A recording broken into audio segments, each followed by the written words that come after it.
எல்லாருக்கும் வணக்கம். மீண்டும் மெய்ப்பொருள் காண்க தளத்திற்கு எல்லாரையும் நான் வரவேற்கிறேங்க.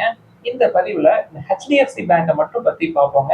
சமீபத்தில் போனஸ் இஷ்யூஸ் 1:1 போனஸ் இஷ்யூஸ் சொல்லியிருந்தாங்க. ஸ்பெஷல் டிவிடெண்ட் ₹5 பெர் ஷேர் சொல்லியிருந்தாங்க. குறிப்பா போனஸ் எடுத்துக்கிட்டோம் அப்படின்னா ரெக்கார்ட் டேட் வந்து ஆகஸ்ட் 27, 2025ங்க. அதாவது ஆகஸ்ட் 27ஆம் தேதி அன்னைக்கு கம்பெனியோட ரெக்கார்ட் புக்ஸ்ல நம்மளோட பேர் இருக்கணும். அப்பதான் உங்களுக்கு போனஸ் வந்து கிடைக்கும். ஸோ நாளைக்கு வந்து எக்ஸ் டேட். ஸோ போனஸ் அப்படின்னு எடுத்துக்கிட்டோம்னா நம்ம ஏற்கனவே டிஸ்கஸ் பண்ணியிருக்கோங்க. ஃபினான்ஷியல் பெனிஃபிட்ஸ் எதுவும் இருக்காது. லாங் டேர்ம் இன்வெஸ்டர்ஸ்க்கு நல்ல பெனிஃபிட் இருக்கும். போனஸ்க்காக நாளைக்கோ இல்லை இன்னைக்கோ கன்சிடர் பண்ணோம் அப்படின்னா உங்களுக்கு பெருசா எந்த மாற்றமுமே தெரியாதுங்க. 1:1 போனஸ் அப்படின்றதுனால ஷேர் பிரைஸ் பாதியா குறைஞ்சிரும். மார்க்கெட் கேபிடலைசேஷன்லயோ இல்லை வேல்யூவேஷன்லயோ எந்த மாற்றமுமே இருக்காது. என்ன ஒன்னே ஒன்று நடக்கும் அப்படின்னா கம்பெனில ஷேர் கேபிட்டல் இன்க்ரீஸ் ஆகுங்க. கம்பெனி வந்து ஃபர்தரா ஃபண்டை தூக்கி உள்ள போடுவாங்க. கம்பெனி வந்து க்ரோ ஆகும். அவங்களோட ரிசர்வ்ஸ் அண்ட் சப்ளஸை உள்ள ஷேர் கேபிட்டலா இன்க்ளூட் பண்ணுவாங்க. HDFC பேங்கை பொறுத்த வரைக்கும் ஏற்கனவே 2011, 2019 ஸ்டாக் ஸ்பிளிட் போட்டிருக்காங்க. அதுக்கப்புறம் இப்பதான் போனஸ் போடுறாங்க. இப்ப போனஸ் ஷேர்ஸ் வந்து எப்படி இன்னொரு ஒரு வாரத்துல கிரெடிட் ஆயிரும். HDFC பேங்கை பொறுத்த வரைக்கும் இப்ப உங்களுக்கு ஒரு போனஸ் ஷேர் கிரெடிட் ஆயிடுச்சு. அதை ஒரு வருஷத்துக்குள்ள நீங்க விற்கிறீங்க அப்படின்னு வச்சுக்கோங்களேன், 20% ஷார்ட் டேர்ம் கேபிட்டல் கெயின் கட்டணும். அதாவது ₹100 உங்களுக்கு கிடைக்குது அந்த போனஸ் ஷேர் விற்கிறதுனால அப்படின்னா அதுல ₹20 நீங்க டாக்ஸா கட்டணும். இல்ல ஒரு வருஷத்துக்கு அப்புறம் அந்த போனஸ் ஷேரை விற்கிறீங்க அப்படின்னா 12.50% வந்து லாங் டேர்ம் கேபிட்டல் கெயின் கட்டணும். இந்த லாங் டேர்ம் கேபிட்டல் கெயின் அப்படின்றது எதுக்கு மேல கட்டணும் அப்படின்னா உங்களுக்கு கெயின் வந்து 1.25 lakhs விட அதிகமா இருக்கு அப்படின்னா அந்த தொகையை கட்டணும். இல்ல இந்த போனஸ் ஷேர்ஸ் விற்கிறதுனால, அதாவது ஒரு வருஷம் கழிச்சு விற்கிறதுனால உங்களுக்கு வந்து கெயின் அப்படின்றது 1.25 lakhs விட கம்மியா இருக்குன்னு வச்சுக்கோங்களேன், உங்களுக்கு அந்த long term capital gains exempt ஆயிருங்க.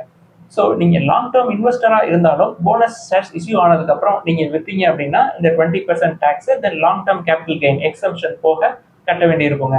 ஸோ போனஸ் இஷ்யூஸை பொறுத்த வரைக்கும் நீங்க ஏற்கனவே கம்பெனியில் லாங் டேர்ம் இன்வெஸ்டரா இருக்கணும். தென் போனஸ் கிடைச்சதுக்கு அப்புறமும் நீங்க நீண்ட நாட்கள் வெயிட் பண்ணீங்க அப்படின்னா தான் அதோட பெனிஃபிட் கிடைக்கும். அதாவது ஷேர் பிரைஸ் அப்ரிசியேஷன் ஒரு பக்கம், தென் டாக்ஸ் பெனிஃபிட்ஸும் உங்களுக்கு கிடைக்குங்க.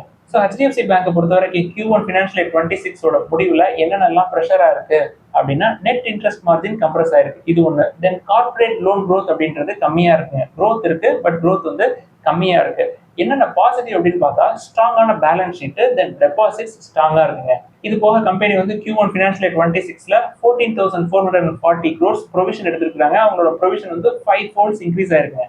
இந்த ப்ரொவிஷன் அப்படின்றது லாஸ் கிடையாது, ஒரு பஃபர். அந்த அமௌண்ட்டை தூக்கி பக்கத்துல தனியா வச்சிருவாங்க bank. Q1 financial year 26 performance அப்படின்னு பார்த்தோம்னா HDFC பேங்கை பொறுத்த வரைக்கும் ஸ்டாண்ட்லோன் நெட் ப்ராஃபிட் வந்து 12.2% ஏறி இருக்குங்க. இயர் ஆன் இயர் 18,155 crores இருக்கு. நெட் இன்ட்ரெஸ்ட் இன்கம் 5.4% இருக்கு. டீசென்டான நம்பர்ஸ் தான். 31,440 crores. இந்த நெட் இன்ட்ரெஸ்ட் இன்கம் அப்படின்றது கம்பெனியோட கோர் பிசினஸ்ல இருந்து வர்ற இன்கம்ங்க. இதற்கு மத்தியில கம்பெனியோட நான் இன்ட்ரெஸ்ட் இன்கம் அப்படின்றது டபுள் ஆயிருக்குங்க. அதாவது இந்த HDB ஃபினான்ஷியல் சர்வீசஸோட IPO போட்டாங்க இல்லையா, அதுல அவங்களுக்கு நல்ல அமௌண்ட் கிடைச்சிருக்கு. அது எல்லாமே வந்து நான் கோர் பிசினஸ் ஒன் டைம் ப்ராஃபிட்ங்க. அதெல்லாம் இந்த நெட் இன்ட்ரெஸ்ட் மார்ஜின் அப்படின்றது 3.35% மாடரேட் ஆயிருக்குங்க Q1 ஃபினான்ஷியல் இயர் 26 பொறுத்த வரைக்கும். ஓவராலா Q1 ஃபினான்ஷியல் இயர் 26 எடுத்துக்கிட்டோம்னா கிராஸ் அட்வான்சஸ், அதாவது லோன் க்ரோத் அப்படின்றது 6.7% ஏறி இருக்குங்க இயர் ஆன் இயர். இதுல செக்மெண்ட் வைஸ் பார்க்கணும் அப்படின்னா ரீட்டைல் லோன் 8.1% க்ரோ ஆயிருக்கு, SME 17.1% க்ரோ ஆயிருக்கு, தென் கார்பரேட் லோன் 1.7% தாங்க க்ரோ ஆயிருக்கு. HDFC பேங்கோட அசெட் குவாலிட்டி எடுத்துக்கிட்டோம்னா பெஸ்ட் இன் கிளாஸ் அப்படின்னே சொல்லலாம். NPA சைட் பார்த்தோம்னா கிராஸ் NPA 1.4% இருக்குங்க, நெட் NPA 0.47% இருக்கு. கேபிட்டல் அடிக்வசி ரேஷியோ வந்து வெல் எபோவ் த த்ரெஷோல்டு, அதாவது 20% பக்கமா இருக்குங்க. 15 to 16 ரேஞ்சில் இருக்கணும். ஸோ 20 அப்படின்றது குட் நம்பர்ஸ் தான். டெக்னிக்கலி ஸ்பீக்கிங் கம்பெனியோட ஷேர் பிரைஸ் மூவ்மெண்ட்டை பத்தி மின் பத்திரிகையில இன்னைக்கு வந்திருக்குங்க. 1850 அப்படின்றத குரூஷியல் சப்போர்ட் ஜோன் அப்படின்னு எழுதியிருக்காங்க அந்த பத்திரிகையில. அதுக்கு மேல போகுது அப்படின்னா 2100 வரைக்கும் போறதுக்கான சான்சஸ் இருக்கு அப்படின்னு எழுதியிருக்காங்க. தென் 2100க்கு மேல ஒன்ஸ் இட் கிராசஸ் அப்படின்னா 2300 கூட பார்க்கலாம் அப்படின்னு சொல்லியிருக்காங்க. இது எல்லாமே மிட் டேர்ம்ல இந்த டெக்னிக்கல் டீடைல்ஸ் எல்லாமே மின் பத்திரிகையில இன்னைக்கு வந்திருக்குங்க. நம்ம எப்பொழுதுமே வேல்யூவேஷன் மெட்ரிக்ஸ் தானே பார்ப்போம். பிரைஸ் டு ஏர்னிங்ஸ் பார்த்தோம்னா 21.85 டைம்ஸ்ங்க, ரொம்ப அதிகம். தென் பிரைஸ் டு புக் அப்படின்னு பார்த்தாலும் ஒரு 2.89 டைம்ஸ். நம்ம வந்து 1.5 தான் பார்ப்போம், இது 2 டைம்ஸ் ஆஃப் 1.5 இருக்குங்க ஆல்மோஸ்ட்.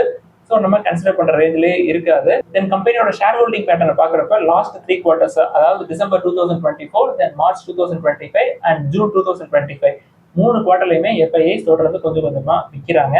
ஸோ HDFC பேங்கை பொறுத்த வரைக்கும் முற்காலங்கள்ல முதலீடு பண்ணவங்க, இல்ல சமீபத்தில் முதலீடு பண்ணவங்க, குறிப்பா அந்த மின் பத்திரிகையில சொன்ன மாதிரி 1850க்கு கீழே நீங்க வந்து முதலீடு பண்ணிருந்தீங்க அப்படின்னா தொடர்ந்து வந்து ஹோல்ட் பண்ணலாம்.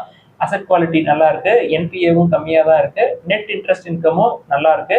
ரொம்ப முக்கியமா ஹெச்டிஎஃப்சி பேங்கோட சர்வீசஸ் எனக்கு ரொம்ப ரொம்ப பிடிக்குங்க. நான் ஏற்கனவே சொல்லியிருக்கேன், எனக்கும் இந்த பேங்கை கன்சிடர் பண்ண முடியலையே அப்படின்னு சொல்லி நீண்ட நாளா வருத்தம் உண்டு. பட் வேல்யூவேஷன் மெட்ரிக்ஸை நம்ம ஸ்ட்ரிக்டா ஃபாலோ பண்ணுவோம். ஃப்ரெஷ் என்ட்ரிஸ்க்கு வெயிட் பண்ணுவோம், கீழே போனா பார்ப்போம். அதாவது பிரைஸ் டு புக் அட்லீஸ்ட் 2 டைம்ஸ்க்கு கீழேயாவது போகணும். இதெல்லாம் தான் இன்னைக்கு டிஸ்கஸ் பண்ணணும்னு நினைச்சோம். ஏதாவது சந்தேகங்கள் கேள்விகள் இருந்தா எழுதுங்க. எல்லாருக்கும் நன்றி.